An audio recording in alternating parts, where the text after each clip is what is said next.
Hello, friends. Welcome to the Reversion. It's good to be here for another live stream, and I hope you're all doing well. I have a pretty exciting episode this evening, so I hope you'll stay tuned. Uh, I want to say what's up to everyone in the chat joining us here. We got Mean Eugene, Orthodox Boomer Grandma, Luigi, my friends from Discord. Welcome on in. Thank you all for joining.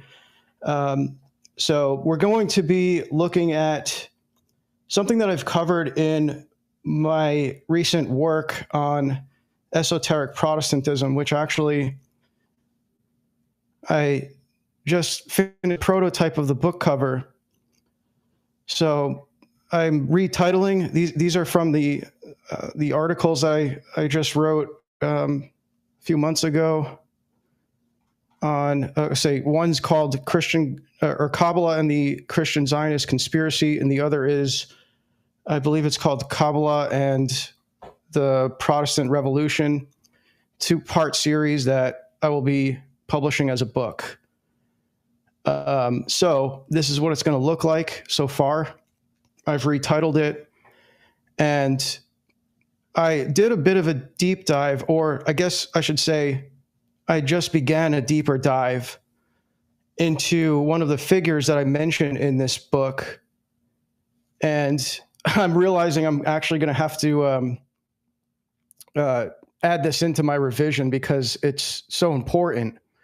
So you're kind of getting a preview here of some of the material that I'll be adding in, because I see it as an essential kind of missing piece that really ties together the thesis of this book, which is that from the onset of the Reformation, the Protestant Revolution, which is an ongoing revolution, it hasn't stopped. In fact, it's accelerated.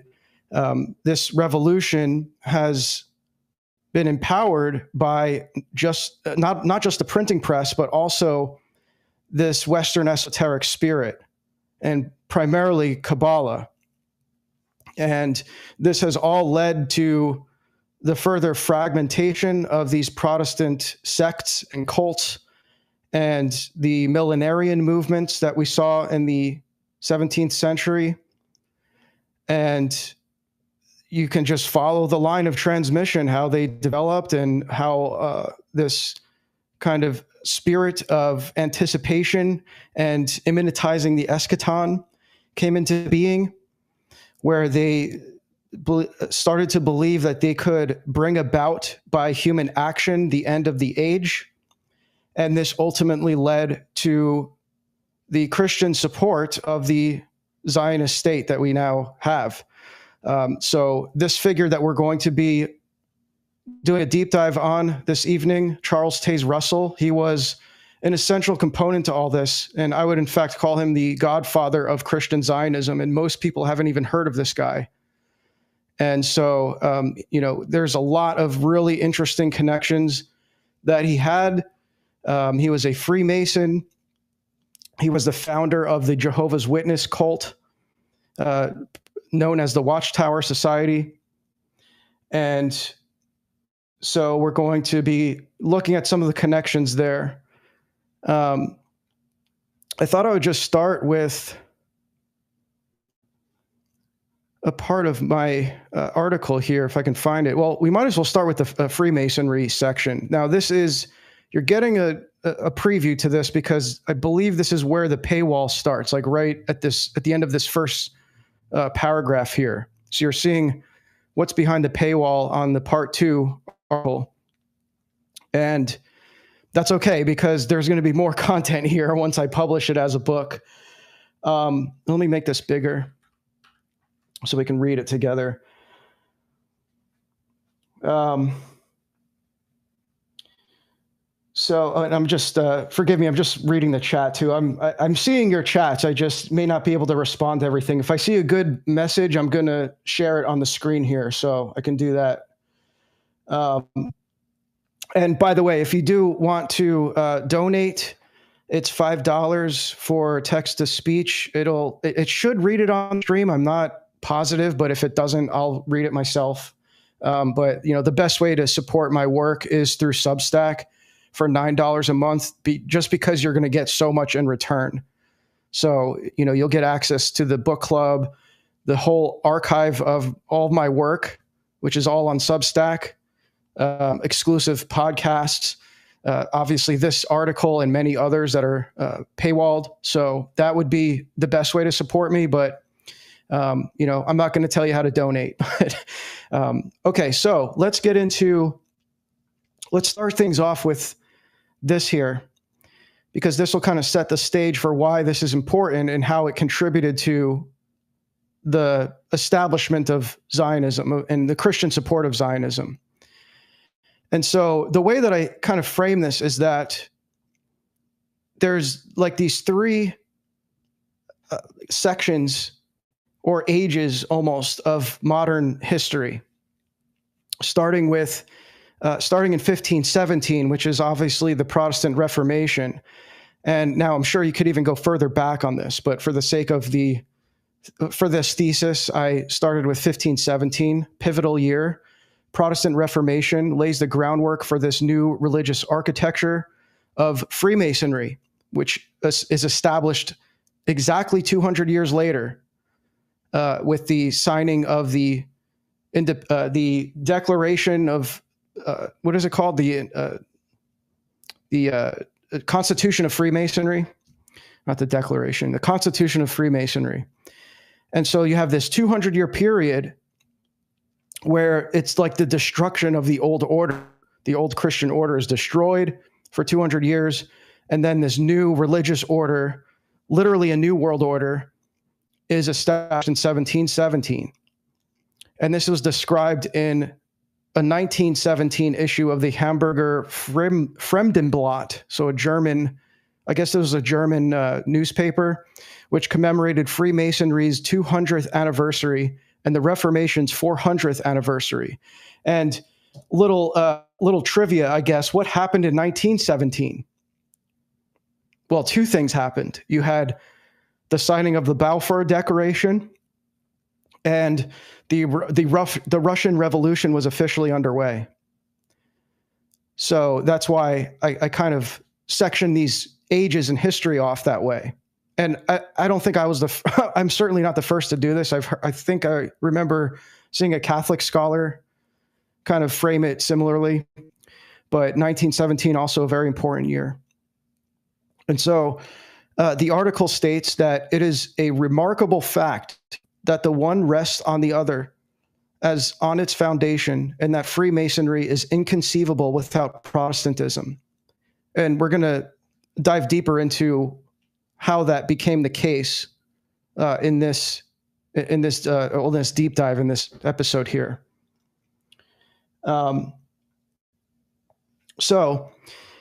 And this was a quote that kind of explains very briefly how this came about. In the Protestant countries, the Enlightenment was an alliance with the more liberal parts of Protestantism, and moreover, had no anti-religious impetus.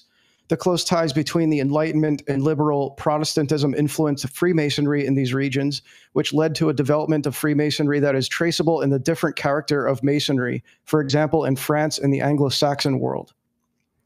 And then just to note that Father Seraphim Rose also contextualized Freemasonry as a phase in history where man would search for a new religion beyond Christianity following the destruction of the Christian worldview by humanism and Protestantism.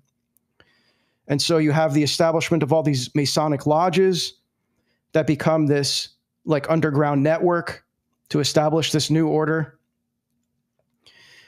And I go into a little bit here, some quotes from Albert Pike explaining what Freemasonry is, tying it to Kabbalah and humanism, and how the ultimate aim of Freemasonry is to rebuild Solomon's temple. That's an important thing to note, because that is what would take us into literally the end of the age.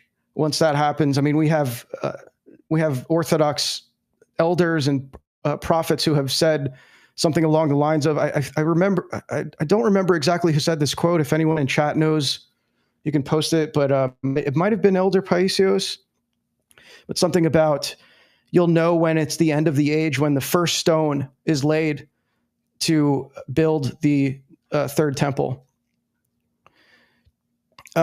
So this is just like a new scientific worldview based on Francis Bacon's New Atlantis and John Dee's magical, Protestant worldview, that he had this kind of globalist idea. Excuse me. This is a quote from The History of Magic by another highly influential master mason named Eliphas Levi, who says that great Kabbalistical association known in Europe under the name of Masonry appeared suddenly in the world when revolt against the church had just succeeded in dismembering Christian unity. So again, you see that idea of the dismemberment, the destruction of the old Christian order. The allegorical end of Freemasonry is to rebuild Solomon's temple. The real end is the restoration of social unity by an alliance between reason and faith, and by reverting to the principle of the hierarchy based on science and virtue, the path of initiation and its ordeals serving as steps of ascent. And then you can see here the steps of Scottish Rite Freemasonry, literally steps of ascension. So, and then, I'm noting here how the language being used, illumination, faith, wisdom, virtue, these are all words that have obviously not a Christian, especially an Orthodox Christian meaning. They have Kabbalistic meanings that are an inversion of Orthodox Christianity. And these are, this is esoteric language. And it all involves the goal of Kabbalah, which is Tikkun Olam, which is the restoration or the rebuilding of the world, the repair of the world. So basically, like, one of my main theses is like how the Protestant Revolution was successful in contributing to that goal and the establishment of the Zionist state. So here it's about Hiram Abiff, who is this like mystical figure, or I guess mythical figure, both mystical and mythical, of speculative Freemasonry, and he's seen as like almost like the patron saint of speculative Freemasonry, because he was like the chief architect of Solomon's temple. At least that's how the myth goes. And so, this is actually from a Protestant church. They have a stained glass of this mythical Freemason. And I actually found multiple images of various Protestant churches that have Hiram Abiff in their, I hesitate to call them iconography, but I mean, yeah, Protestant iconography. Yeah, that's a good comment there. I'll take St. John Climacus the Ladder. Yeah, it is. It's like an inversion of the ladder of divine ascent, because the ascent is to like this ultimate enlightenment. So it's a humanistic ascent. So it's completely Gnostic. And so, yeah, more about, how technology plays a role in all of this. This is another theme I try to underlie, is how the printing press made all of this possible. It's ultimately like the printing press is like the machinery of revolution in the modern age. And we're going to see when we dive into this figure, this figure that we're going to be covering today, Charles Taze Russell, that he leveraged the printing press to spread all these pamphlets. So it's something, another thing that you see, even tracing back to the Reformation, all of the use of all these pamphlets that are spreading this heresy. And, if you know about how the Arian heresy was spread, it was done through song. Arius went around to different ports when he was traveling, and he had this like jingle that he would sing and the lyrics like there once was a time when he was not, something like that, about Christ. And we're going to see it again. We're going to see that Charles Taze Russell was an Arian as well. So, thus 200 years of rebuilding Dee's esoteric Protestant empire upon Bacon's Rosicrucian architecture culminated in the establishment of the premier Grand Lodge of England in 1717, powering an international Masonic network as the machinery of revolution for the age of reason to advance the Kabbalistic goal of world repair. And so for the next 200 years, the Masonic conspiracy would guide world history to its next revolution milestone in 1917 with the British signing of the Balfour Declaration and the Judeo-Bolshevik Revolution, destroying the last Orthodox Christian empire in Russia. So now we get into some of the, and I won't go over this part here. We're going to come back to this figure who's important, Emanuel Swedenborg, who was a Kabbalist, or a Christian Kabbalist.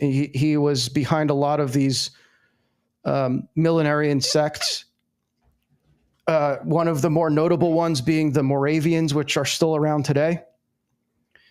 And he was, he was involved in Christian theosophy as well. So, these syncretic religions. He was, an alchemist, like most of them were. Here's an image of him being illuminated.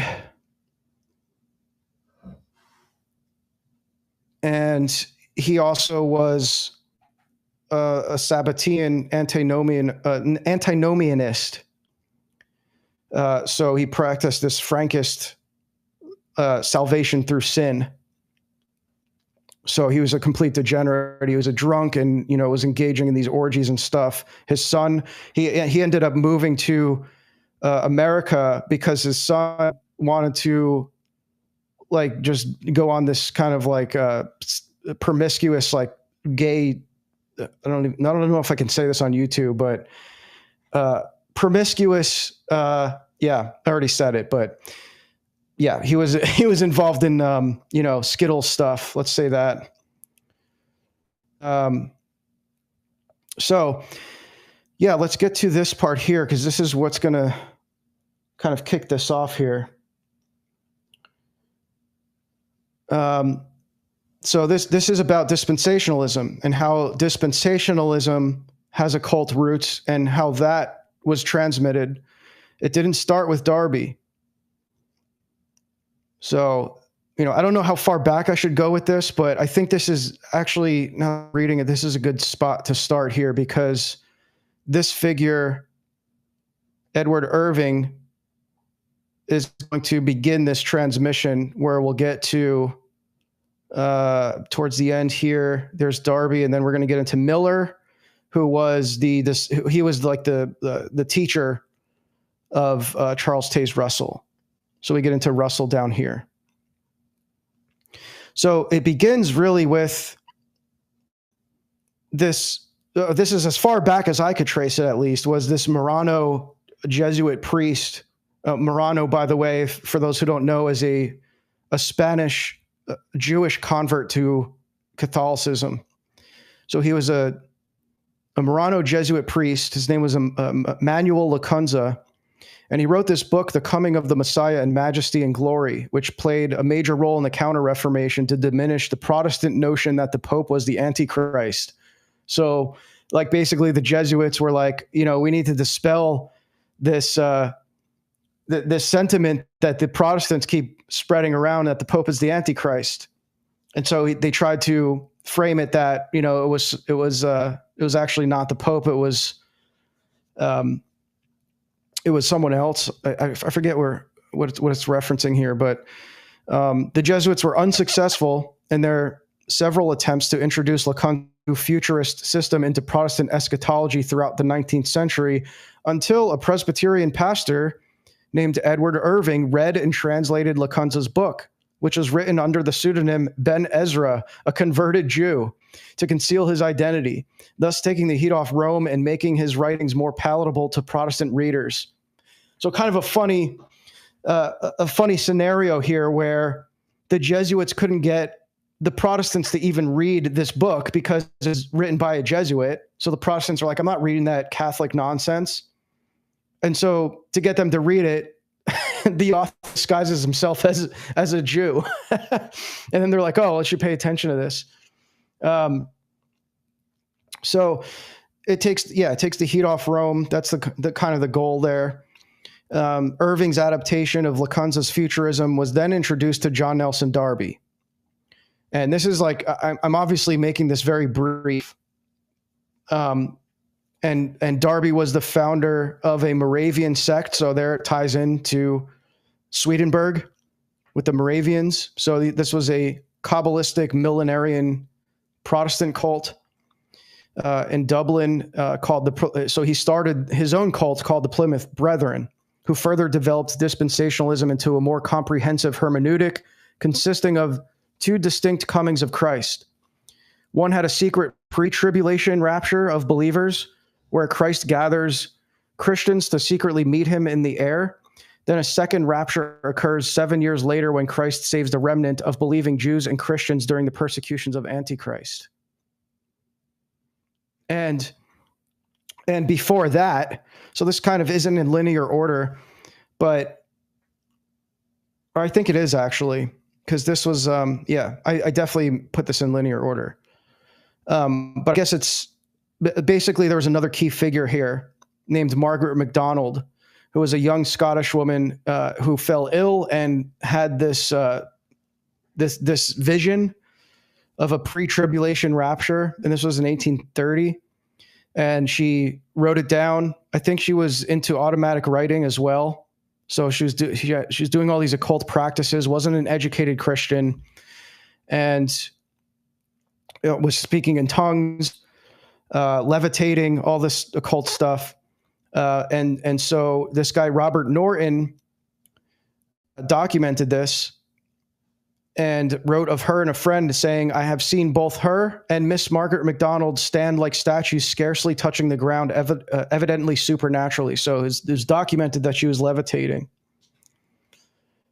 And maybe that was, what contributed to this idea that we're going to float into the air and be raptured off. In 1861, so 30 years later, this lawyer named Robert Baxter published MacDonald's vision after becoming disillusioned with the Irvingites. The Irvingites were another sect based on this Edward Irving, who was the originator of documenting this rapture idea. And so they provided her as the source, or they proved her as the source of Darby's new secret rapture doctrine. Despite the word rapture not appearing anywhere in the Bible or in the entirety of church history prior to 1813, the rapture delusion cemented itself into evangelical consciousness as the great American myth. And so this is kind of touching on the main theme here. So you see it just resurface again as the dispensationalist doctrine. It's a theosophic notion that God requires human agents to advance the second coming with their actions depending upon which dispensation of history is in effect. So Darby even introduced other theosophic and Masonic synthesis into his translation of the Bible, referring to Jesus as the coming one, which in theosophy is the Antichrist, and God as the grand architect, which I think we all know in Freemasonry. That's where that's the phrase used for God in Freemasonry, is the grand architect. Interestingly, one of Darby's members of his congregation was the young Aleister Crowley, and he was very influenced by this doctrine of the rapture, which he later developed into his teaching on the aeons of spiritual development. So almost like his own dispensationalism. And he synthesized it with the angelic magic of Edward Kelly and John Dee. And so you can read about John Dee and Edward Kelly in the beginning of this article. It's not behind the paywall. Crowley also coincidentally identified himself as the Antichrist as a necessary component of God's dispensation to humanity during the final days. There's Darby. And now here we're going to get into Charles Taze Russell. So this sets the stage for Charles Taze Russell here. In North America, millenarian sects spread throughout the Northeast with the emergence of the Millerite cult led by William Miller, a Freemason who began sharing his false predictions of an imminent second coming of Christ between 1843 and 1844. So basically, he had these predictions that Christ was going to return. And I didn't write this here, but this was strictly a spiritual second coming. So it would be like an invisible second coming. You wouldn't see it wasn't Christ returning in bodily form.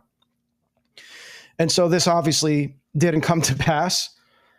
And the Millerites just dissolved. That just like killed the Millerites basically. And so they all ended up forming these other various millenarian sects, one of them being the Adventists, which are still around as the Seventh-day Adventists. And that was founded by, that was I guess started by the Millerites, but Charles Taze Russell was an Adventist minister who was inspired by Miller. And Miller was like actually his like primary influence. So he was very much a disciple of Miller. And so he went on to form his own dispensationalist movement called the Watchtower Society, which later adopted the name the Jehovah's Witnesses. By 1879, Russell became the most prominent Christian Zionist of his time, teaching that God's favor had been restored to the Jews as the result of a prophetic double, which had ended in 1878, and was also reported to have worked with the Rothschilds in the Zionist project. And here's his chart of the ages, as he called it. So this is like an illustration of the dispensations. So, and you can see the Masonic imagery just in this chart, the pyramids with the Shekinah glory around it. So this guy was like obsessed with pyramids and Egyptian masonry. I'm just trying to catch up on the here. Okay. Yeah, if you're just joining us, welcome in. We're kind of just getting started here. I was just setting things up so you can have a reference for these characters here.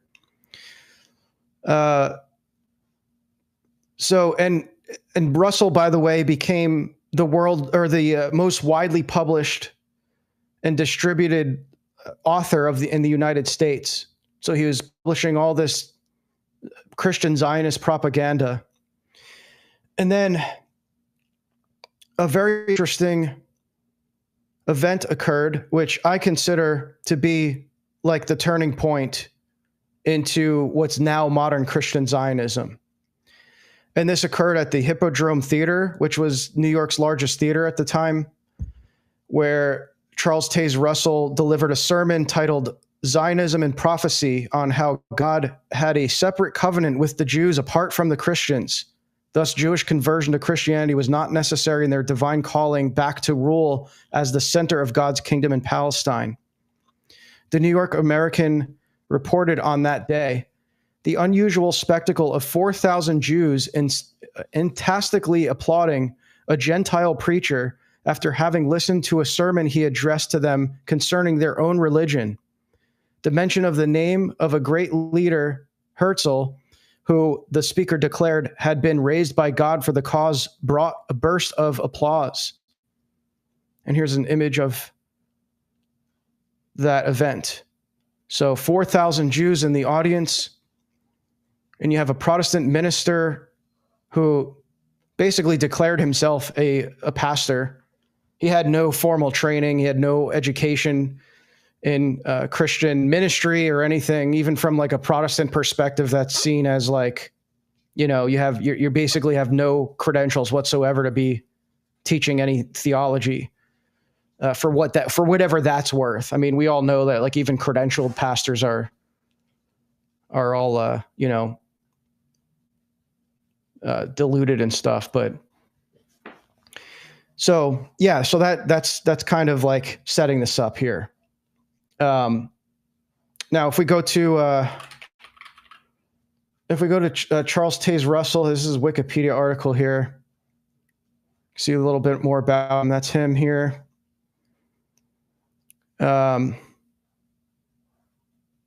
Actually, a better source for this would be, the book that I have that we're going to be drawing from, which is this here. This is titled "The Watchtower and the Masons" by Fritz Springmeier. This was written in the 90s.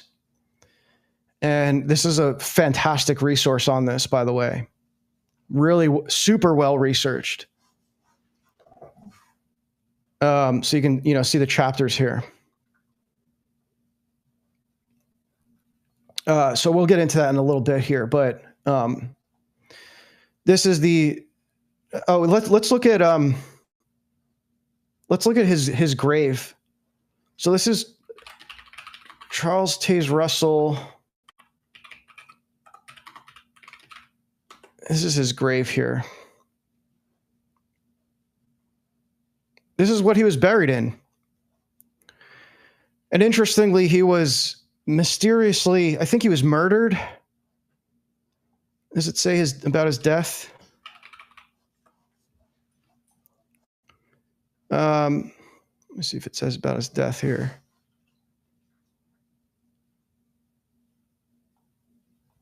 Yeah, death. Okay. So his health. Okay, so his health. He had cystis, and he died on October 31st, 1916. So on Halloween. And I think I remember this author, Fritz Springmeier, said something about his death was actually, there was a little bit more to it. Like there was it was possibly like some kind of ritual murder. And so that's his grave. And you can see on the top here, the cross and the crown, which is this here. The symbol is associated with Freemasonry, specifically the Knight Templar degree of the York Rite of Freemasonry. The symbol is also known as the Knight Templar's blood red passion cross and crown. The cross and the crown symbol is often surrounded by the phrase "in hoc signo vinces," which is Latin for "by this sign thou shalt conquer," which is what appeared in the sky and was revealed to Saint Constantine. But the symbol itself was used primarily by the Freemasons. And so there's actually a reference to Charles Taze Russell, his grave right here. Although Charles Taze Russell's gravesite is marked by a pyramid memorial erected by the Watchtower Bible and Tract Society with the illustration of the cross and crown symbol, the Watchtower Society later discontinued using the cross and crown for some years later, viewing it as a pagan symbol. So this was the symbol of the Watchtower Society, the cross and the crown here. So he made that the symbol. He made this Masonic symbol, the symbol of the early version of the Jehovah's Witnesses.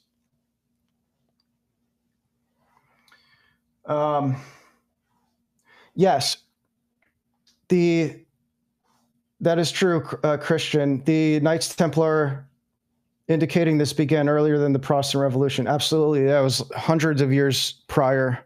The Templars actually were like a proto-Rosicrucian order. So you had the Templars, and then that at some kind of like hard to distinguish point became the Rosicrucian order, or branched into the Rosicrucian order. And then the Rosicrucians, they developed into a bunch of different secret societies, primarily the Order of Illuminati by Adam Weishaupt. And so, again, I go into this in the article so you can see a little bit more on that and how the Rosicrucians were, kind of like an actualizing of Francis Bacon's New Atlantis, where he has these secret societies, or this one secret society called the Solomon's House, where he envisioned this elite class of advanced scientists and technologists who would rule under this secret society. So let's go to, let me see here. So anything else to cover? Oh, so you had Joseph Franklin Rutherford, who was the first president of the Jehovah's Witnesses. So once they develop into the Jehovah's Witnesses, this is another interesting figure that we're not going to get too into here, but crazy heresies here as well. I mean, these guys were all businessmen too. So, you know, we covered this a little bit in the last stream about how like these profit LARPers are all just businessmen that are exploiting, you know, evangelicals and convincing them that they're prophets and selling all this stuff to them. Charles Taze Russell also was like known for selling this he called it holy wheat, which was like this whole scam that he was running. I wonder if it says that in here. Yeah, miracle wheat. Yeah, he called it miracle wheat. So he was accused of gaining profit from a strain of wheat he named miracle wheat. Who claimed to have discovered this strain. Russell sold the wheat for $60 per bushel, far above the average cost of wheat at the time, $60 a bushel in the early 20th century. So, and you see that like today with, you know, these, have you guys ever seen the commercial that runs on, I don't even know if it still runs on TV, it might, but it's one of these like boomer evangelicals that like one of these pastors who sells holy water. I'm saying holy waters with like quotations. I think he calls it miracle spring water or something like that. They won't call it holy water because that's Catholic. But I think he calls it like miracle spring water, and he sells it by the bottle at late night as like one of these infomercials or whatever. So, you know, nothing new. But okay, let's get into, I want to see if I can find in this text something about his grave and how he was buried. So just the format of this is going to be a little bit like loose because, like I said, I'm still just beginning this deep dive. So I figured I'd kind of let you guys in on this. So there's not really like a structure to this. So I'll kind of be like searching for stuff and trying to find it as it comes to mind. Yeah,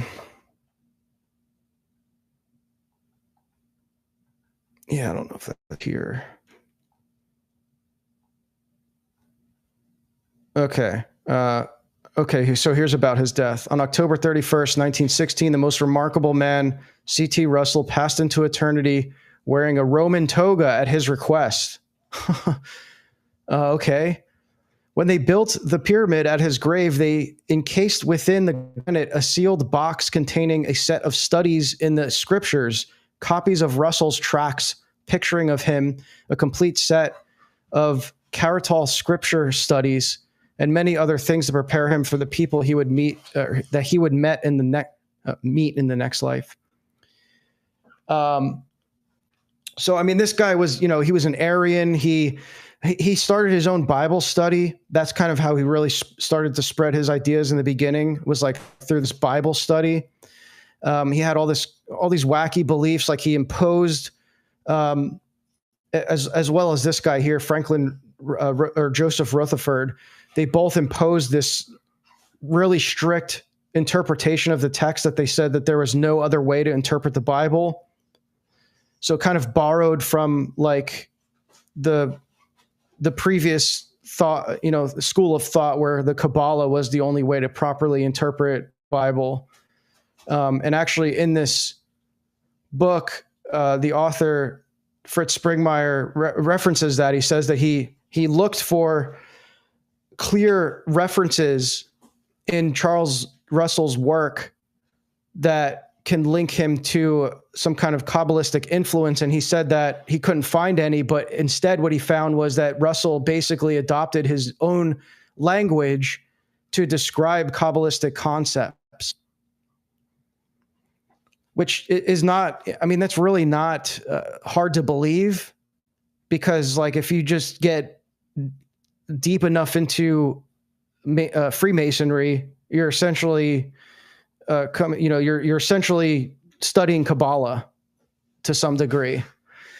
So they were all, all these guys were aware of Kabbalah, and especially if he was like a higher level Freemason. I don't know if we know if he was a 33rd degree or what his degree was, but there's actually debate over if he was even a Freemason or not. But I think this book proves that he was. Like it's just full of evidence that he was a Freemason. So I think that, like, if you go to the Watchtower website, the Jehovah's Witness website, obviously they're denying it. So, they deny that he had any affiliation with the Masons. They might be using, like, I think I remember seeing that they often use a quote that he had where he renounces Freemasonry, but it was like prior to him becoming a Mason or something. So what I'm going to do here is I'm going to switch screens because I want to pull up the text that I have highlighted so we can look at it a little better.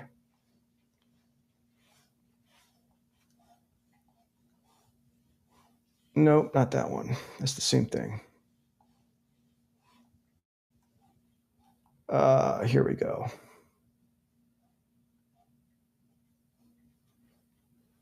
Wait, is that it?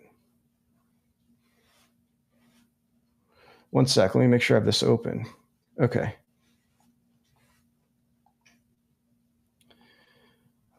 Here we are. Okay. So this is the same book, Watchtower, the Watchtower and the Masons. Let me just check the chat, catch up here before we get into this. Russell traveled to Egypt. I didn't know that. Let's see what this says here. Ellen White of the Seventh-day Adventists has a similar pyramid grave. Some believe the pyramids were where Joseph stored the grains to avoid the 7-year famine, that they were not tombs. Interesting.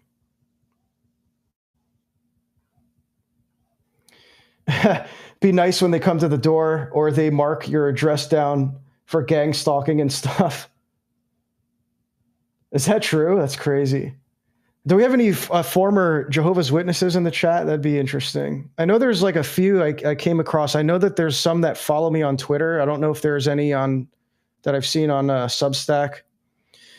But yeah, I mean, so I'll share a little bit about what I know about the Jehovah's Witnesses, which is kind of funny. But I learned that the Jehovah's Witnesses are actually, like, when they go to do their witnessing, they're on the clock. And they have a certain amount of hours that they're supposed to put in each week. And so, I've actually observed this.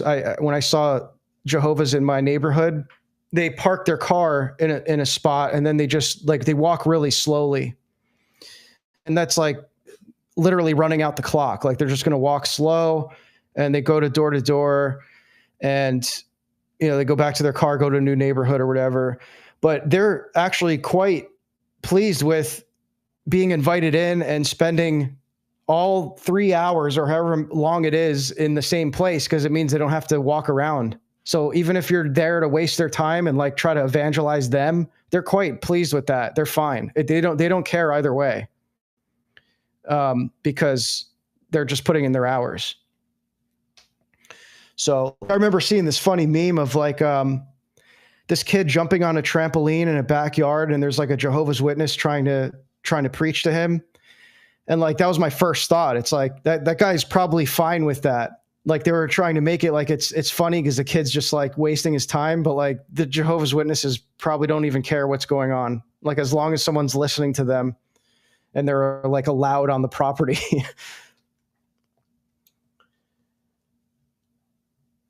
Okay, so let's start with what we have here. I'm just going to kind of go through some of the highlights. I didn't even go through this whole book. I only got up to, like, I guess, page 183. And there's, like, a bunch in between that I missed. So again, I just kind of came across this the other day, and I have to get deeper into it because I do want to add some of this stuff into the book. So this is, a little bit about Charles Russell, his upbringing, Allegheny, PA. He was raised by his father was a Presbyterian, and he was like disillusioned with all the hellfire and brimstone in Presbyterianism.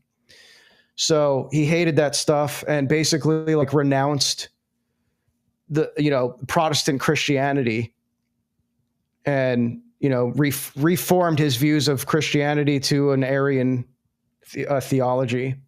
So he had this Arian view of Christ. Several synods were cut off and some offenders disfellowshipped. The author hasn't confirmed which side of the disputes Joseph was on, but there are indications. Okay. The next here is... Okay, so this is about his introduction into Scottish Rite Freemasonry. There were 52 lodges in the Pittsburgh, Allegheny area, Western PA, of various kinds of Freemasons and Oddfellows, including a Scottish Rite Lodge. By 1856, the Allegheny Lodge had moved their hall a short distance from Federal Street to Water Street near Federal. 2 lodges met there, Allegheny Lodge. Okay. Russell was born in Allegheny and lived there from 1852 to 1809. The year he was born, 7 of the 20 churches in Allegheny were Presbyterian. Also of interest was the close presence of a Swedenborg New Jerusalem church. So there's Emanuel Swedenborg's, one of his churches, and the lone Jewish synagogue for the area. By 1815 or 1856, there was a grand total of 23 churches in the city, 8 of these being Presbyterian. This means, speaking in percentages, 35% of the town's churches were Presbyterian. This shows the heavy concentration of Scot-Irish immigrants in that area. The Presbyterian churches dominating Western Penn at the time. So, that Scottish population, with the presence of at least 2 Masonic lodges in the area, indicates that there was a pretty prominent presence of Freemasonry. Further, some Presbyterians Russell grew up around took an active role in the Masonic Hall. There you go.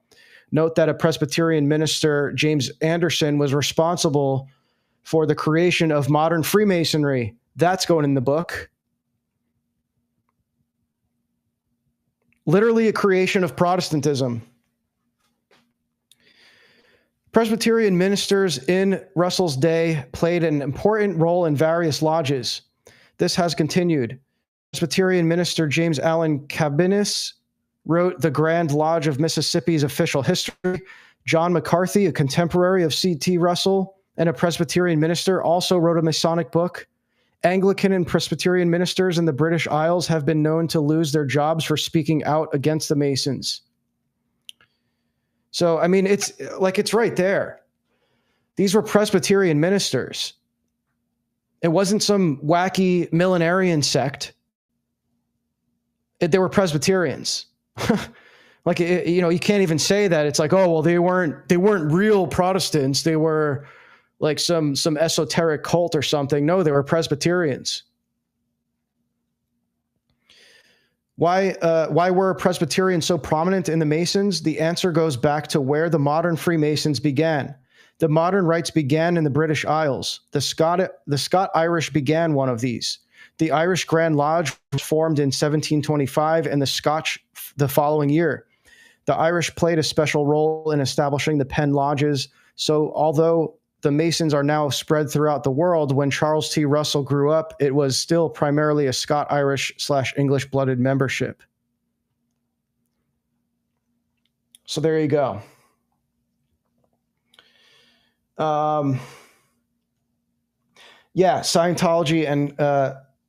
Scientology and Freemasons, as well as Mormons, do gang stalking also. That's crazy. So they have like a part of my French, but a shit list. So don't end up on their shit list. They'll gang stalk you. I didn't know that. I'll try to be. If I do answer the door next time, I'll try to be nice to them to some degree. But yeah, I mean, who knows what could tick them off enough to get gang stalked?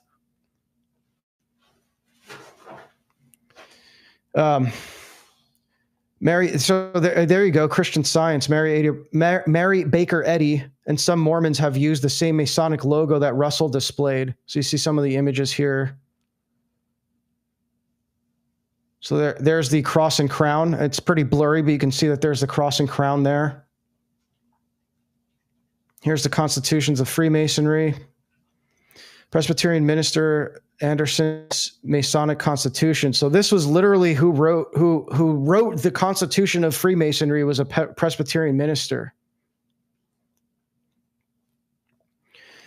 What's something? Okay, I gotta close that. Go away. Sorry, there's something popped up. I know you can't see it. I'm trying to get rid of it. Go away. Okay, it closed the sec.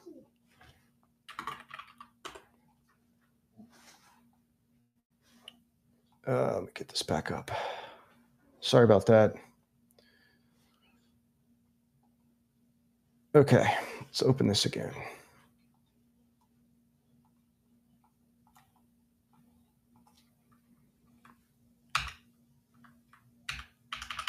Where are we?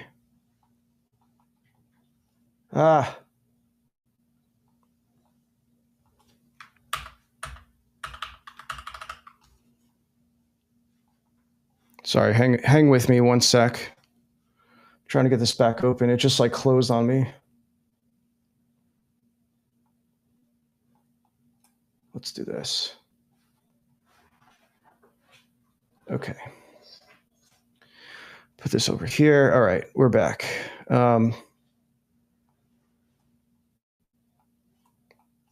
Did it freeze again? Okay, here we are. Window. Okay.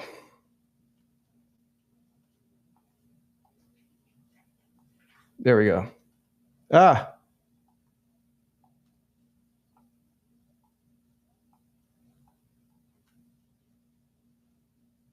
Okay, are we good? Okay, where were we? It just froze again?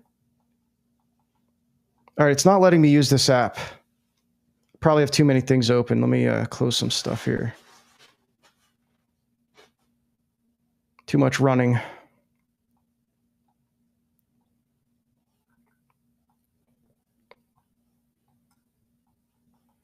Oh, did my browser crash? Awesome. Is that going to close the stream? One sec, guys.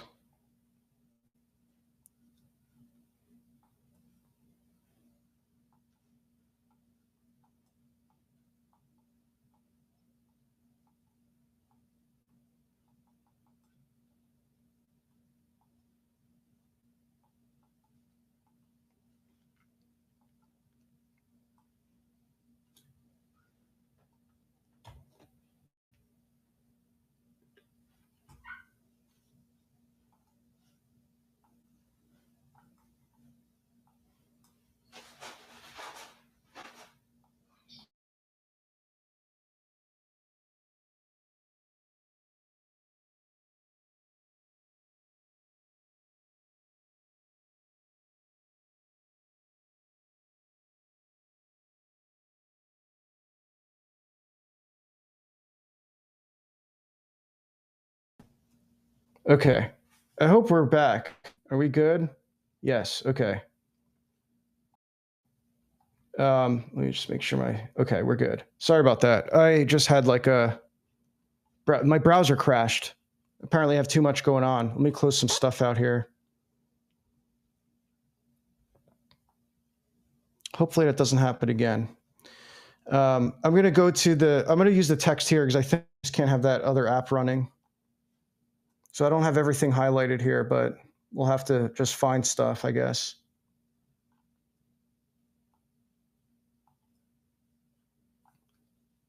And we're going to get into this too. We're getting there.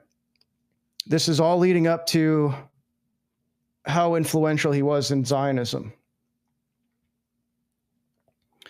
But back to the text here.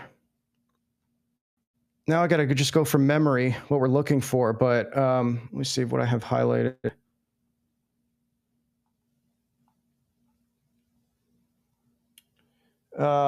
Okay.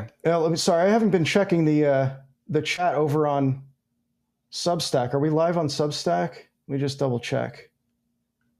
We might not even be live. If not, never mind.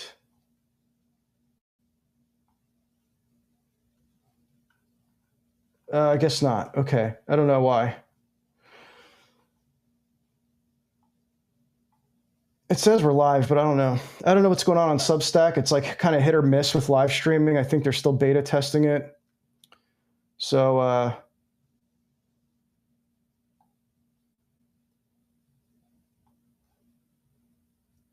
oh, it looks like I was live and then it just stopped. It was live for 15 minutes and it cut off. Yeah, so it's kind of wonky on Substack. So, still best place to watch the stream is YouTube. Anyway, we're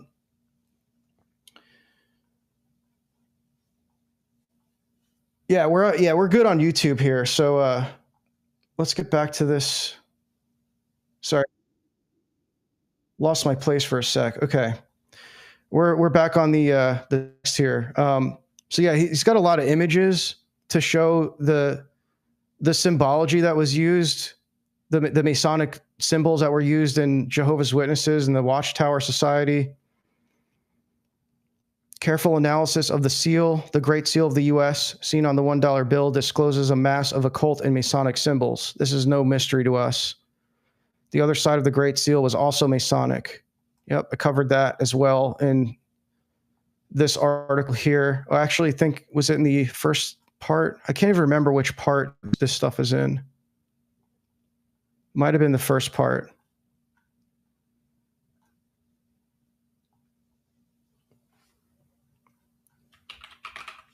Yeah, the Great Seal.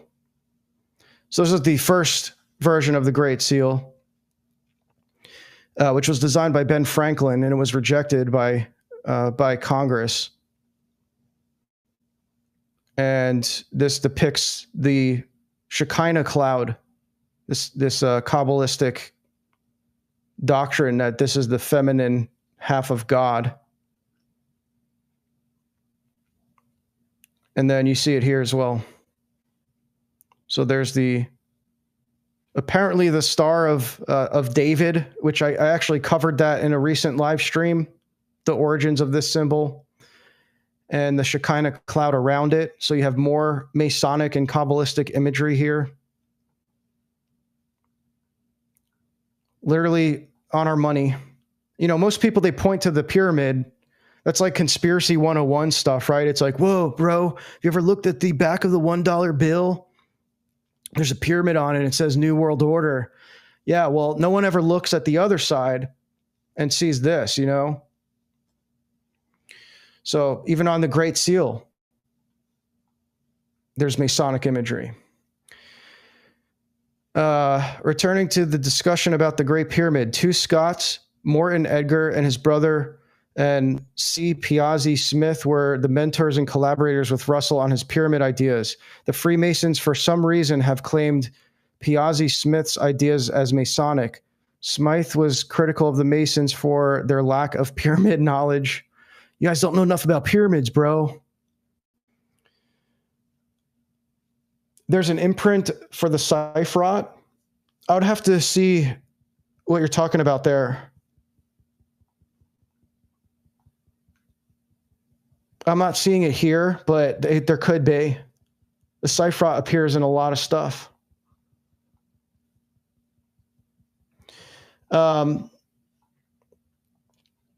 Obviously, the Great Pyramid was a mystery that intrigued the esoteric Freemasons.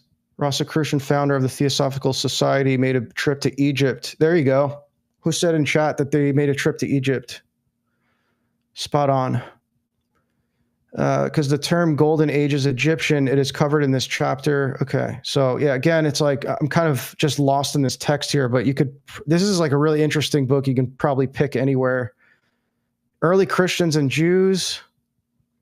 This was written by a Protestant too, keep that in mind. Um, Russell shared.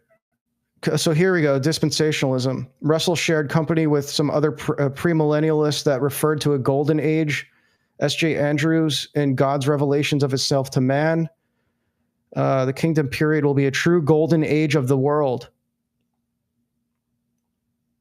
So it appears that Charles T. Russell could have picked up the term golden age by reading premillennial and Adventist literature, or he could have picked up by studying the classical Greek or the religions of the Middle East. It is a given that he was reading the Christian literature. It would be most natural to assume that he borrowed the term from Christian sources. So again, there's his grave, buried in a pyramid, very bizarre, just surrounding all these normal tombstones. So he delivered a Masonic sermon as well. Here it is. So you can read the original. And yeah, he's referencing the orders of Masonry. Some more here. So yeah, we won't read all of this, but it's like overwhelming the amount of evidence that he was a Freemason. It's like there's no doubting it. I mean, it's so weird that there's like debate over this. Yeah, this is all from his own words. And we also have a scholar of C.T. Russell commented once that it is unknown when Russell became an Arian. Arian referring to Arius. It says anus is heresy. Which is actually funny, I guess, typo there, because does anyone know how Arius died? And there's an icon actually depicting this, which is kind of funny. I'll see if I can find it.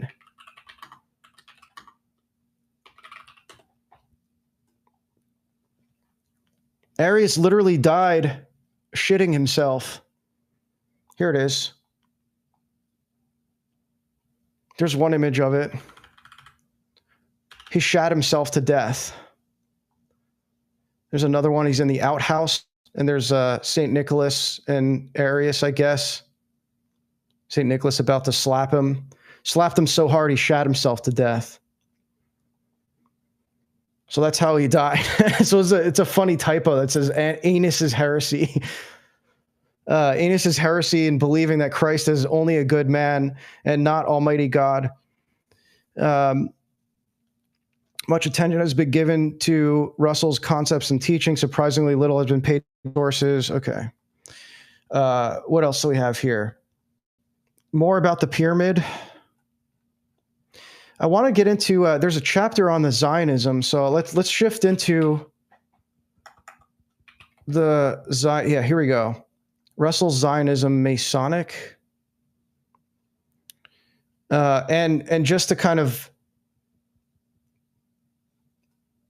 supplement this, we're going to refer to this text here, which is short, but this is a good resource too, because he cites some of the quotes from the secular Zionists attributing the efforts of Charles Taze Russell to the success of establishing the modern state of Israel. So Theodore, and I think I cite this in my article, if I'm not mistaken, Theodor Herzl published his pamphlet Der Judenstaat, which is I think it's the Jewish state, in 1896, and 2 years later organized the first World Zionist Congress in Basel, Switzerland. But in fact, the notion of a Jewish state in Palestine had been making the rounds in European and American circles in various forms. One of its keenest proponents was a Christian preacher and Bible scholar named Charles Taze Russell.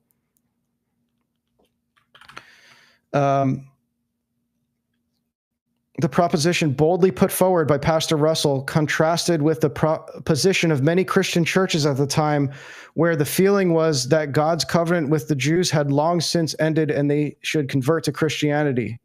So there's this is where this shift came, where there was no more proselytizing of the Jews. I mean, there was, but not like on a larger scale, because now this new doctrine was adopted thanks to Charles Russell, that the Jews had their own separate covenant, therefore they didn't need to convert. So this dual covenant theology. The Prescient pastor predicted a massive exodus of Jews from Russia and Eastern Europe. Much as he predicted, by 1924, more than 3 million Jews had emigrated from Russia and Eastern Europe. Russell himself did not live long enough to see his prophecy made manifest, in dying in 1916. So he died a year before the signing of the Balfour Declaration. And he had all these failed prophecies too, by the way. So it's interesting that he died before the one prediction he got right came to pass. Russell's legacy as an enthusiastic, non-proselytizing Zionist had been acknowledged by none other than the incumbent Prime Minister of Israel, Benjamin Netanyahu, who said, "A recognition of Pastor Russell's important role as an early American Christian advocate of Zionism is long overdue." The late Gene Kirkpatrick, the former U.S. ambassador to the UN, called Russell a neglected man and chapter in the history of Zionism. So that's how important he was to the, winning over the Christian support, the American evangelical support for establishing the Zionist state. We often look to these guys like Darby and Schofield. Those are the two names that come up, but nobody ever talks about Charles Taze Russell.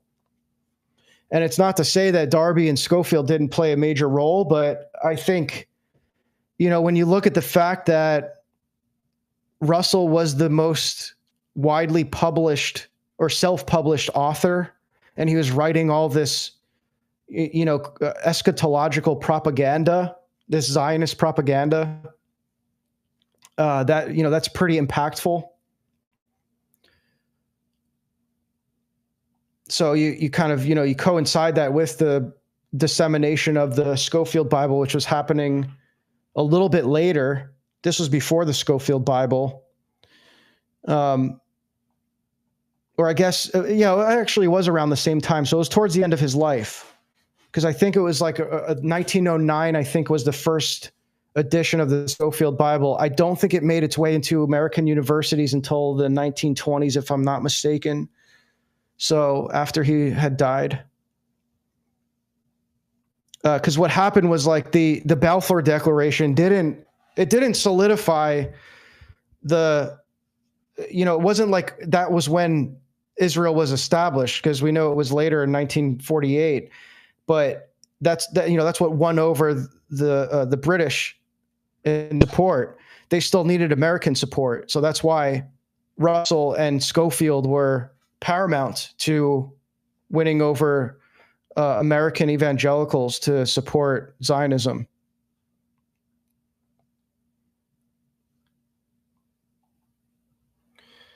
What's this here?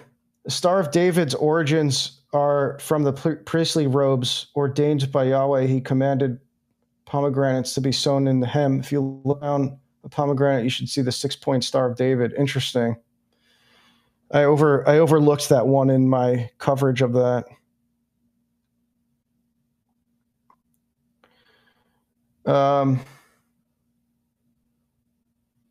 Sorry, I'm just catching up on chat. Okay.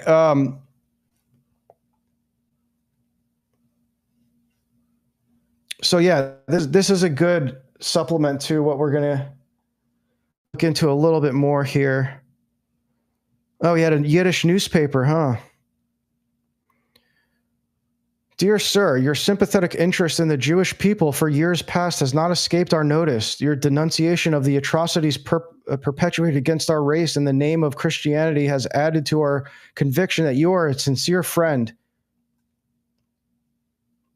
Your discourse on Jerusalem and Jewish hopes has struck a responsive chord in the hearts of many of our people. Still, we doubted for a time if any Christian minister could really be interested in a Jew as a Jew and merely from a hope of proselytizing him. So they loved that he wasn't proselytizing them. They loved that. He's a good goy.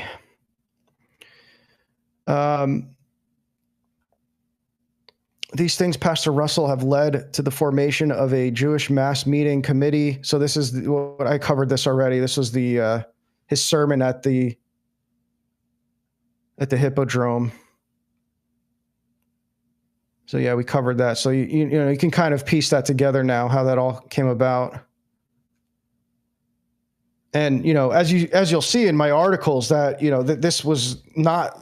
This certainly did not start in the late 19th and early 20th century. This was a centuries-long transmission of Zionism, of Christian Zionism, that I would say really began very evidently in the 17th century. So about 100 years after the Reformation, you start to see it really accelerate through these millenarian cults in England in the 17th century, and especially with the readmitting of the Jews back into England, thanks to Cromwell, during the time of Sabbatai Zevi's revealing of himself as the Jewish Messiah, and being largely responsible for the spreading of Lurianic Kabbalah throughout Europe. So all these things are happening at the same time. So like, you know, that's why I cover all that, because it's like you might read this and be like, how did this guy pick up on all this wacky esotericism? Well, it was there. It was already there. It was just transmitted. So yeah, and I think the reason I'm pretty sure I use this as a source for my work. So that's in there. You know, all the good parts I think I've included in my article.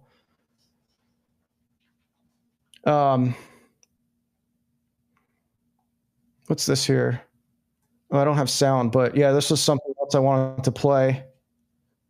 This is a video from Vice when Vice was actually doing real journalism, or I guess it was a year ago. It's not too bad. I don't know what Vice has been up to, but you know, they do occasionally some good coverage. So this is a whistleblower from the Jehovah's Witnesses who is documenting all these weird blood rituals and PDF file stuff. So I'll play this, but let me just make sure I covered everything I wanted to. Again, I lost the text that I was drawing from. I had a bunch of highlights, so there's probably stuff that I missed. And by the way, this could all be done also for Mormonism. I think we're all pretty familiar with the fact that Mormonism was highly influenced by Freemasonry as well, and many of their rites and their initiation ritual. They're drawing from Freemasonry. A lot of their symbols, so a lot of the same stuff. You know, you see the same stuff here, symbols being recycled and them, you know, copying rites and rituals and things like that.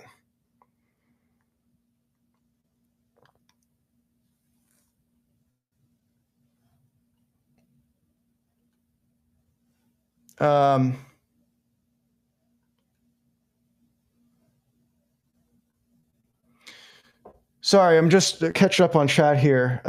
What's Felipe talking about here? Have you checked out Christopher John Burkiny's channel? No, I have not. I became an agnostic due to his analysis on Christianity and Kabbalah and how one serves the other. I don't know who that is, but that sounds pretty ridiculous. I mean, the thing is, so like the way that I cover it is that it made, like, Kabbalah influenced Protestantism from the Renaissance, but not Christianity as a whole. That wouldn't even make sense because the timeline doesn't match up. Kabbalah dates back to, at least in the oral transmission, and this was actually uncovered by Gershom Scholem, who's like he's like the foremost scholar on Kabbalah, like undisputed. He gave it a dating of the Middle Ages, so like it really wasn't even it wasn't really widely known at all until the Middle Ages, where it started to spread and spread in the written form, at least. So I don't even know how he would draw that conclusion. That doesn't even make sense whatsoever.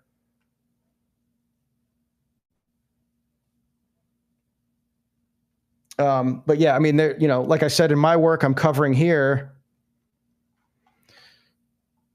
you can see how it influenced certain sects of Protestantism. But you know, there's no traces of it in Orthodoxy. That would be a very I can't even imagine how you would make that case. So I don't know anything about that guy and his research, but that just based on the thesis that you just presented me, like Christianity as a whole, there's no way. Abrahamic mysticism in general, yeah. Well, so even the Abrahamic mysticism, the like the Merkaba mysticism is like it's all based on a fabrication. This the same with Hermeticism. So the Renaissance Hermeticists, they believed that this notion of Prisca Theologia, which is that the oldest religion is the most true. And so the myth of Hermeticism is that this was the esoteric knowledge that was transmitted to Moses by angels. And, you know, it's just all based on like presuppositions. There's no way to actually prove any of that. And it was debunked by, I'm trying to remember this guy's name, another Renaissance scholar. I can't remember his name, who basically found that there was all these Neoplatonic references in Kabbalah. So there's no way that it could date back that old because it has all these Zoroastrian deities and stuff. But you know, I have covered in my work Merkaba mysticism. So you can find that. Let me see if I can. I don't remember what I titled it. It's one of my earlier articles on Kabbalah. I think it's this one. I did cover that there was some form of Jewish mysticism being practiced that you can see in the Acts of the Apostles, where there was these book burnings in Ephesus. The Christians in Asia Minor were converted out of Phrygian mystery religions, Babylonian magic and astrology used in Kabbalah. So, and by that I mean like later in Kabbalah. Ephesus was in a state of spiritual and civilizational crisis with widespread worship of the city's patron goddess Artemis and questions concerning the spiritual power of Christ over the demonic forces that manifested in Hellenistic culture. So here in Acts 19:18 through 19, it says, "And many who had believed, confessing and telling their deeds, also many of those who had practiced magic brought their books together and burned them in the sight of all, and they counted up the value, and it was totaled 50,000 pieces of silver." And so you know, speculatively, these were, and I think it even says that they're magic books. And so it's like, okay, well, what kind of magic is that? Well, it was like Phrygian mystery religions. It probably had some, you know, some form of like Merkaba mysticism in it, which is early Kabbalah. So if that's what you're referring to, you know, you can maybe link that there, which was, I think, what I was trying to do here. But that could also be something else. So yeah, I've done some work on it. And I think that I would probably, if I could go back and revise this, I'd probably revise some things. Not that it's like completely untrue or anything, but you know, this part is pretty interesting. How there was this information war over the Talmud, the burning of the Talmud at the onset of the invention of the printing press before the Reformation. Okay. Yeah, let me go to this video. I think I've covered a lot here about Charles Taze Russell. There's still a lot more, and I'm quite sure I missed some pretty interesting things as well that are in this book. So you can check out the book yourself. This is the book, The Watchtower and the Masons. You can find the PDF somewhere. I don't know that you can even buy this anymore. So I think you have to get the PDF. There's some stuff about Martin Luther that I'm gonna have to go back to. So yeah, I think and there's a whole chapter. So let's go to 35 real quick. There's a whole chapter on the similarities between Masonry and Jehovah's Witness.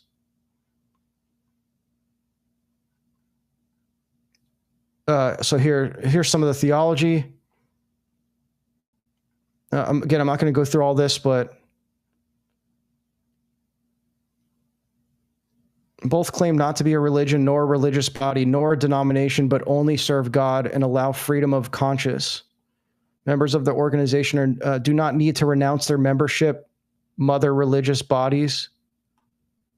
I think that's another typo, of other religious bodies. The church is a pyramid in both.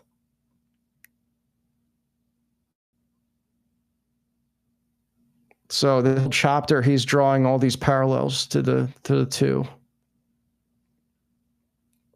Again, a lot, like at some point, it's like it gets a little bit like it's still interesting, and I would still read through all of it. But like a strong case like this, it almost becomes redundant. It's like, oh man, okay, I get it, and you know, it's a good reference to find stuff like quotes and things like that.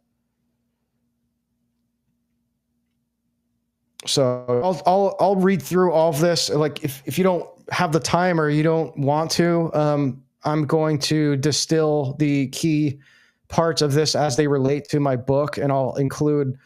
I'll probably just extend this section here on Charles Taze Russell. This section.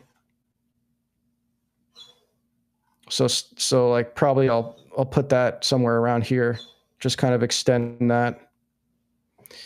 Anyway, let's watch this video because I haven't watched this and I found it and I thought maybe as a little bonus we can see where this Jehovah's Witness cult has ended up.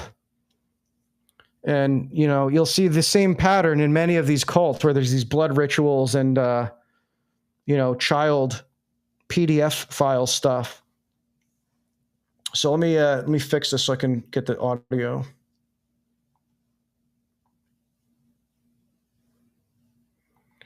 And I guess just a warning that this is likely going to be pretty dark. So, I mean, if this kind of stuff turns your stomach, well, I'm not sure even why you'd be watching my stream. I think you know what you're getting into at this point. Let me just fix this so we can get the full screen.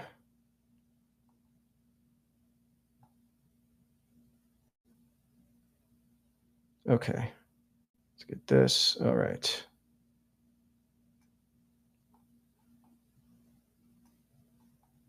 They maintain this silence out of fear. The reputation has to come first. We are purposely isolated. We are not to have anything to do with the world. It's like Bane.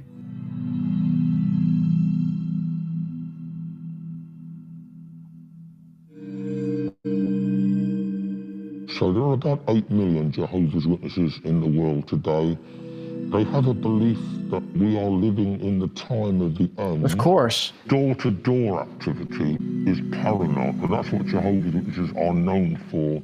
I was a child, 5 years old, when my mother and father became Jehovah's I think this guy doxed himself. He's British. Get him, boys. Witnesses. So I really knew nothing else. It was inculcated in me that all the other religions were false. They were who's the man in the suit? So this is a Jehovah's Witness whistleblower. So, you know, he's like, if you've ever seen these whistleblower videos, they always like put a voice mod on them and mask them so that they don't get killed or something. Under Satan, the devil's influence. I took it very seriously. I became an elder.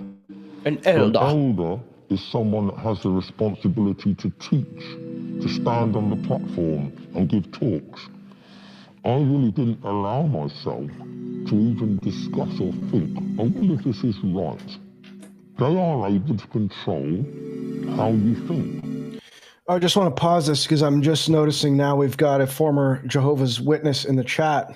Thank you for sharing, Skeletum, or Skeletium. Lord of Mercy, I'm a former VW. I would go to an Orthodox church, but haven't worked out how to deal with the ramifications to my life of doing so. Well, let's keep Skeletium in our prayers. You don't have to share about your personal situation with that, but I pray that you can make your way to a divine liturgy and come and see, as we say. Just come and see. All you have to do is just show up to the liturgy, talk to the priest. If it's a good Orthodox parish, the priest will introduce himself to you and show you around, explain things, answer any questions you have. So I would encourage you to do that. But I don't know what you're alluding to, that about the personal ramifications. If it has to do with like the stuff, like the reason why this guy's masked, Lord have mercy. Because I know it's a cult, so it's like, who knows what's actually going on there. I know it's similar with the Mormons too. So if you go back and listen to, I did a podcast earlier this year.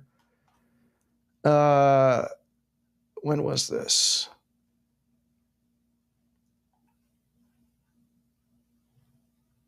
This one here.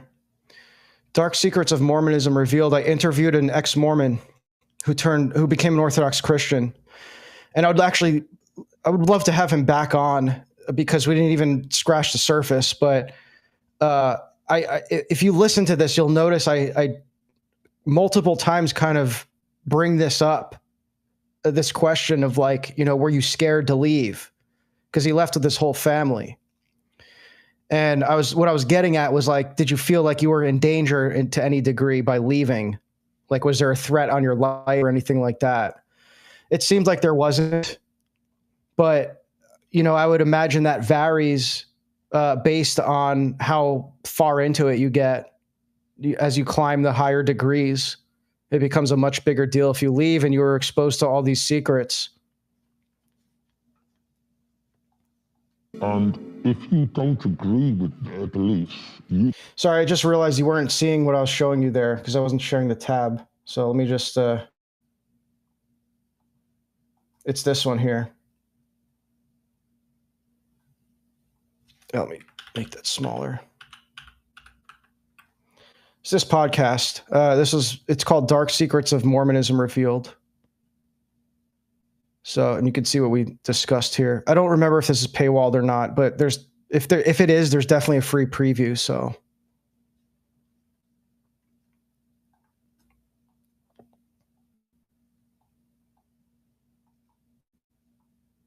all right, let's get back to the video here. Where's the video? I can't find it now. Okay, here. You can get yourself into trouble. There is a cover-up of sexual abuse. I now know and can tell you with certainty that it is very, very prevalent. I was sexually abused by a Jehovah's Witness. I didn't do anything about that. To be honest, when it was first happening, I didn't know what was happening. When I was old enough to find out or know what so he's a kid. I was then so embarrassed I didn't want to talk about it. I discovered that later punished that XJW me had gone on to abuse another member of my family. What was seriously catastrophic was finding out that my own daughter at 15 or 16 came forward to tell me about her abuse. That caused a great consternation within the congregation, because the elder who abused my daughter was very popular. So you have people saying, no, he wouldn't do that. She must be lying. The youngster is seen as a troublemaker. Later, other people came forward, and that abuser of my daughter was taken to court with 4 victims and was found guilty I can tell you that my daughter only wanted an apology. Because they didn't, she decided to take Jehovah's Witnesses to court. As did many other people. In most You'll probably of those find this cases, case too. Jehovah's Witnesses have settled out of court, but made the victim sign a disclaimer to say, we won't tell anyone. I'm not saying that all Jehovah's Witnesses are child abusers or are bad. They probably Obviously, are. that's not the case. However, Jehovah's Witnesses have never really said, we have a problem. They have what we call a two-witness rule. And it is the Bible that says that before a matter can be proved, you need two witnesses. In a case of child sexual abuse or any sexual abuse, it's going to be very difficult to get two witnesses. We had an adult female that was raped by an elder, and it was the same elder that abused my daughter. The congregation elders said, oh, that's a shame. One's an adult and one's a child. We can't say that that's two witnesses. There's a very common phrase within Jehovah's Witnesses that we have to watch our behavior, that it doesn't bring reproach on Jehovah's name. So they maintain this silence out of fear. And so the reputation has to come first. We are purposely isolated. To be disfellowshipped is to be officially thrown out of the organisation. It's an announcement that's made where the person's name is read out and they are told that Mr. XXX is no longer a Jehovah's Witness.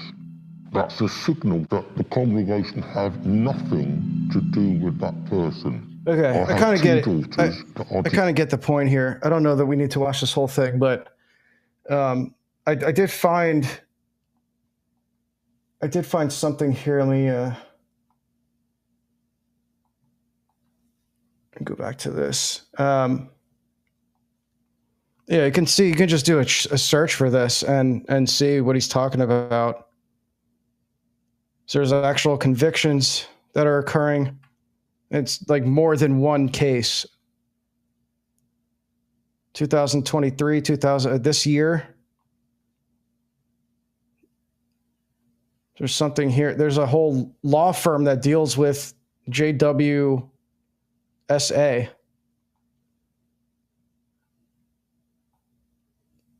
There's a whole Wikipedia article on it. 1,000 alleged perpetuators of SA, child SA, since 1950. Wow. And it's probably way higher than that, too. That's just what we know. Lord of mercy. And there's the two-witness rule that he was talking about. You need a testimony of two material witnesses to establish a perpetrator's serious sin in the absence of confession. That's insane.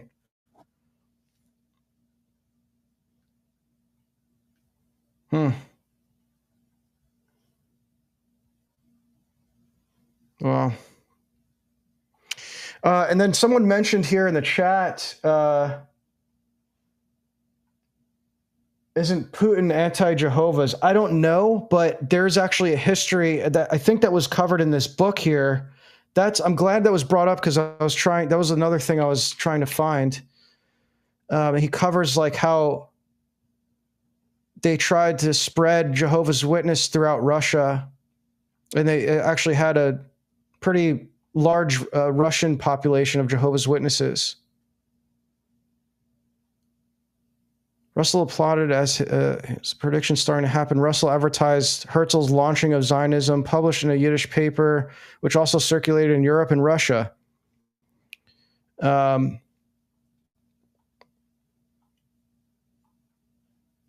don't know if he covers it here.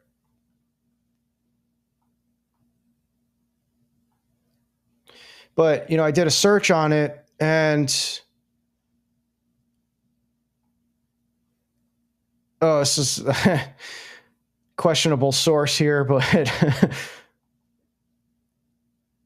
Wikipedia, persecution of Jehovah's Witnesses in Russia. So maybe you're right. I don't know if this is like an ongoing thing. But interesting, it's like, why are they even there? How did that many Jehovah's Witnesses even get to Russia? So a whole other rabbit hole there.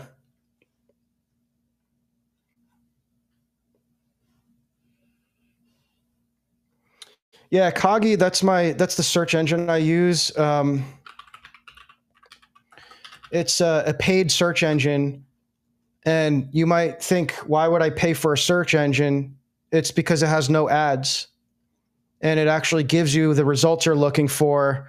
And it's like got a pretty good, it's got a lot of advanced search options. So you can, search for forums, you can search 4chan, small web, PDFs, Usenet. So it's really good for research. And, the thing with like any search engine that's free is like they're not actually free. You're paying with your attention because they have targeted ads on every search. So instead of that, I just pay, I think it's like $8 a month for this search engine. I use it thousands of times in a month. So I'm getting a ton of usage out of it. And it's been great. I love Kagi. It's a little Kagi promo there. I'm not getting any money from that, but. And you can like customize it and stuff. But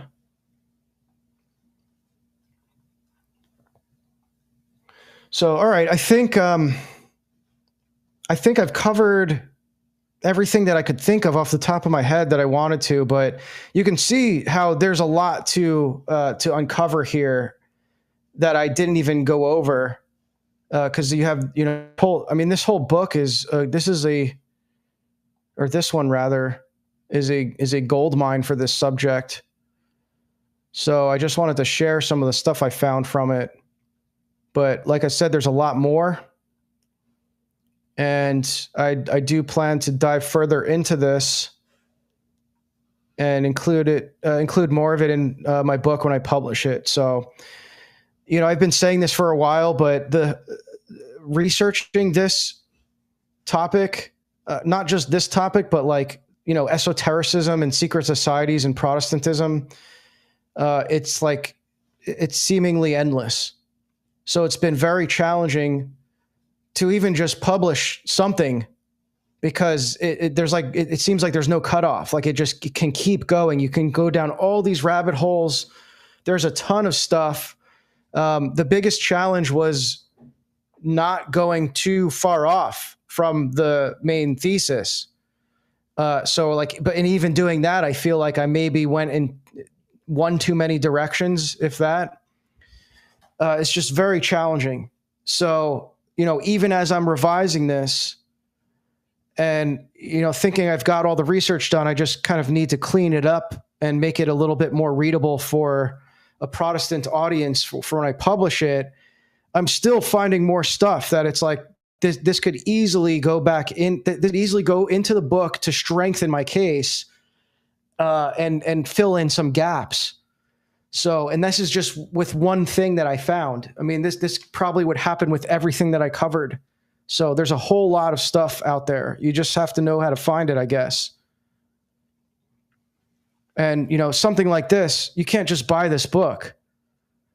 So this is why I pay for a search engine, because you can find all kinds of interesting PDFs that you didn't even know existed because the books are not published. So you can't just like search on Amazon for this and find something. All right. Let me just catch up on chat here. Let me see. Thank you guys for tuning in. I appreciate it. We had a nice lively chat this evening. I really loved to see it. So, I've been doing these streams every week, sometimes twice a week. I might do it more. I might do them less coming up because I'll be a little bit busy with some personal things, but I really enjoy these. So, I've been getting pretty good feedback. So I'm glad you guys enjoy it. These live deep dives, I can do other stuff as well. So, make sure you're in the Discord. If you have any material that you would like to see me cover live, you can post it in there. And that would give me more stuff to cover because sometimes I'm like, I don't know what I'm going to do. But for the next one, maybe we can do the same thing and just look into the influences of Masonry with Mormonism. There's a lot of topics that we can cover, but we can also do these like just hangout streams, which I plan to do. If I don't have anything to cover, I'll just jump on here and we can just chill, look at some videos or something. But it's been fun. I'm enjoying it. So thanks for all the support. Thanks for tuning in.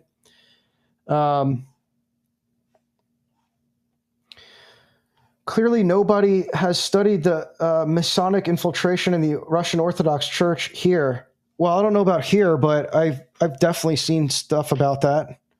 That's really, I mean, that's not like we don't recognize that. That's nothing that we're unaware of. It's it's maybe not something that a bunch of us have done deep dives into, but it's like not really something that is a mystery to us. I don't think that it debunks orthodoxy. It's like there's fallible people in the church. Like we don't, it's not like it doesn't have quite the same implications of Masonry infiltrating the Vatican. Let's just say that. But yeah, it's a problem. We acknowledge that it's a problem. All right, guys. Well, yeah, I'm not seeing too much else here. Thanks again for tuning in. Again, make sure you join the Discord where all the offline discussion is happening, or I guess offline in terms of not on the stream, but very lively chats happening there all day, all night. It's been growing very quickly, especially since I've been publishing here on YouTube. So a lot of great conversations happening in there, and I look forward to hanging out with you, chatting with you guys there. And until next time, we'll see you on the timeline, I guess. God bless everyone. Take care. Good night.